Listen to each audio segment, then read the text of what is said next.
Hi everyone, Nick here. Today we're doing the weekly event on F1 2019. It's the 10th weekly event, we're just flying by. And this week we're in Italy. Hopefully you're enjoying Italy at the moment, especially if you're watching videos on my channel, because we've had the Esports event there, we're going to have this, we're going to have the league race in a couple of days, and the real life Italian Grand Prix is on Sunday.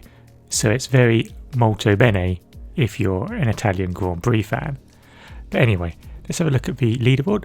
Top people are just into the 118s, so the usual rule of thumb is I'm now going to look for a 119. That's where I'm going to be aiming for. I was able to do that in time trial, so why can't I do it in the actual event?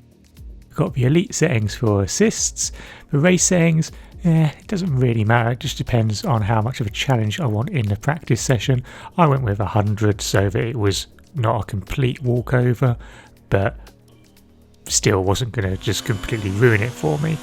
And in the end, practice was the usual procession really of completing all of the different sessions.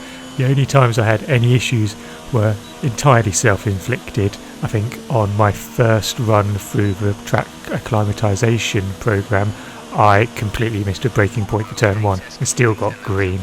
And then on the race program setting, I managed to completely outbrake myself through the Lesmos, which lost me a couple of seconds. Still nearly did it though.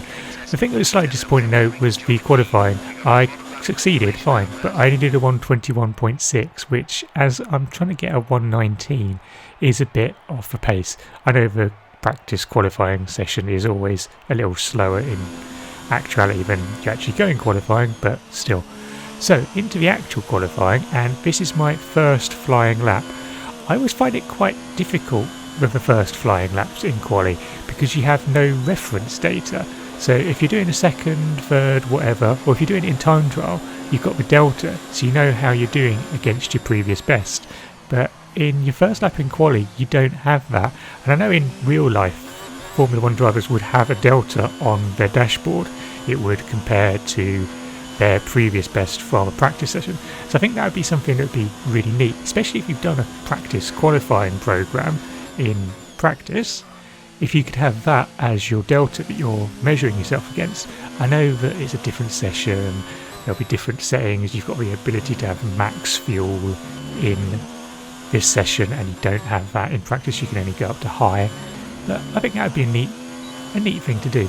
And of course, because the AI is on 100, I'm being measured against them in the top left hand corner, but it's not particularly challenging. Like I'm 1.3 seconds up on the pole at the moment, but that's not what I'm racing against. I'm racing against the clock basically to set as good a time as possible for the race that's going to come a day or two after I did this qualifying session. So enough of me chatting about that. The lap itself is going okay, nothing outrageous, and we're touch and go whether we're going to get our 119. We're going to cross the line and we've done a 120.157. Now if you're wondering why I'm showing you my first qualifying lap in full, and if you haven't already worked it out, it's because the other ones didn't go great. This was my second one. I decided to try and really push it through Ascari, took too much of the last apex, get a bit of a wobble on the exit, and I've never actually retired in a qualifying session on one of these weekly events. Turns out it is possible. So my 120.157 ended up being the best I did, 355th on the leaderboard. Not bad, just not what I was hoping for. So going into a race then, that was good enough for me to be qualified second on the grid, and the aim with my useless starts is to just not lose too many places into the first corner. So we've already got Totham on the left hand side who's getting a bit of a run on us. We're going to brake reasonably late for the first corner, he's going to turn in and it's all very nicely well behaved. So yeah, not too unhappy here. There's a car coming across the runoff escape there, which concerned me slightly with the arrows, but we're settling into third place, and I'm not unhappy with this. I'm thinking I've got some pace and I can get them into the first corner.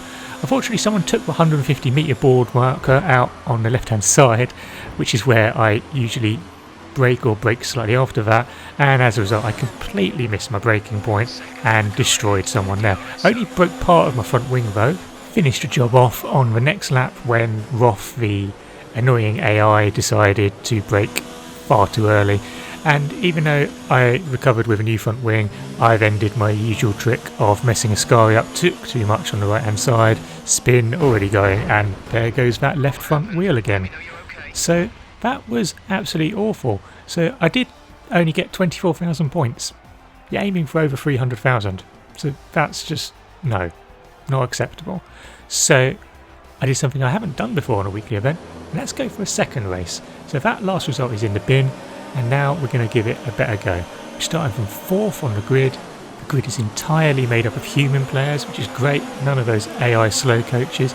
Blind Machine has got an absolute rocket start compared to us. We're down to 5th, but he's going to brake really early into the first corner. We're going to give the car in front a little nudge, no damage. We're going to get nudged repeatedly from behind, and then ClubSport BR, I'm assuming Brazil, has completely cut the first corner, but the game allows him to get away with it. I checked afterwards and he got a warning for that. So if you told me in advance that you could cut the first chicane and just get a warning for it, I think pretty much everyone would have done that. But hey, anyway, Carlos in front doesn't seem to be particularly fast, although it's kind of hard to tell as he does seem to be jumping around a fair bit. I'm guessing that if he's actually in Brazil, that's going to have some nice internet connectivity challenges, and you can see that he's got the bars icon on the right hand side of his name, which means his connection strength to me isn't amazing. So I always hate having to race against people who are lagging, and most of the time it's not their fault. They don't know about it. You know, if the game's paired someone in the UK up with someone in Brazil, it's unlikely to be the best connection, but you know, what can you do? And you've got some migrating host nonsense at the bottom of the screen, so something's going on there. So it's just always really difficult because you don't know if they're going to jump around or suddenly move left or suddenly move right. So we're going to go up the inside, but we're wary about potential lag and obviously how we did last time. So we brake nice and early, just after 150 metres, and it allows Carlos to come and take the corner round to the outside. Fair enough. We'll just go and try again the second lap. So at the end of lap 2, we've stayed on the tail of him. We're going to get a nice exit through Parabolica and try and get on his tail. This time, I don't know if he used more rich fuel or ERS or something. We don't get quite as good a slipstream on him. We're not going alongside him down the whole straight. We are slightly closing. So we're going to pull out, we're going to go for the move, we're going to brake slightly later, outbrake him, get the car stopped, get it turned in, and we are back up to 4th place, which is where we started. And now the mission is to catch up with the cars in front. So, lap 4, and one of the cars in front has stopped, Owen Wyatt. He's actually gone for the alternate strategy. He started on mediums, but has stopped after 4 laps. Interesting. One of the other cars in front of me as well, the leader at this point, was also on mediums and doing the same strategy, but I think he hit the wall on the outside of Ascari because there was the yellow flag and he got overtaken down the straight. At this point I actually did think that there's three cars ahead of me and one of them is a back marker, and I thought, oh great, it's one of these back markers who's decided to take people out, but I don't think that was the case. I think Diego just went off on his own, but as he was on medium tyres he was due to pit anyway, so well, not too much of a problem. So we're now up to 2nd, just behind X427, just rolls off the tongue. We've also got a back marker, Latam Bregui. I was a bit concerned thinking, has he knocked the previous guy off? But no, he actually is really easy to get past because he's decided to drive into a wall instead. I mean, I like it when the cars who've been getting the blue flags let you go through, but that's taking it to extremes, mate. So we get the lead when X427 pits at the end of lap 6, and I decide I'm going to pit the following lap, so I put everything on to Rich and all that kind of stuff and try and do a really good in-lap. 2 personal best sectors. I try and stop really early, but I'm not 100% sure if I actually even had pit assist off there, because at no point does it actually have the pit, limiter button to be enabled. When I'm stopped in my pit box, it doesn't tell me about the revs and all that kind of stuff. So I think I've actually just thrown away a second or so by doing it properly. Never mind though, where are we going to come out? Blind Machine's gone through. Owen Wyatt, who was in the lead previously, has gone through. So where's X427? Got a couple of dots on the left hand side, a couple of cars go through, and there he is with Top Liquid Dream. Nice. So we've definitely closed the gap, but we haven't managed to do the jump in the pits, so that's slightly annoying. We'll see how we do. First task is to get past Top Liquid Dream, but he's unfortunately going to have a bit of a coming together with our mate Latin Breggy, who's jumping all over the place there. He gets taken out and we go up to 4th position. Not the way I'd envisaged making that overtake, but it got the job done. And although I was able to make up another place when one of the cars ahead pitted because they had to make their stop, I couldn't really make a dent on the top two.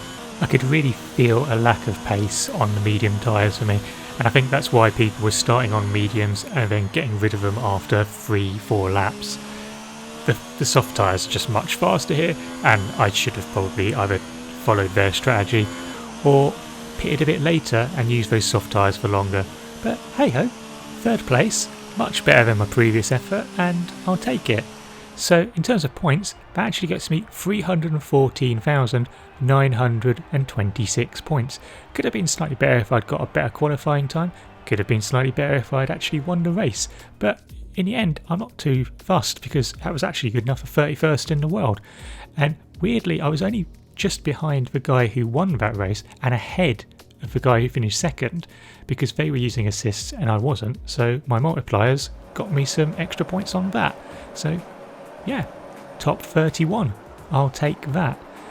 So that's the end of this race. Thank you very much for watching and I hope you've enjoyed it. If you did, then don't forget to like the video, and if you haven't already subscribed to the channel, then what are you waiting for? Go hit that button, you know it makes sense. It's also massively appreciated.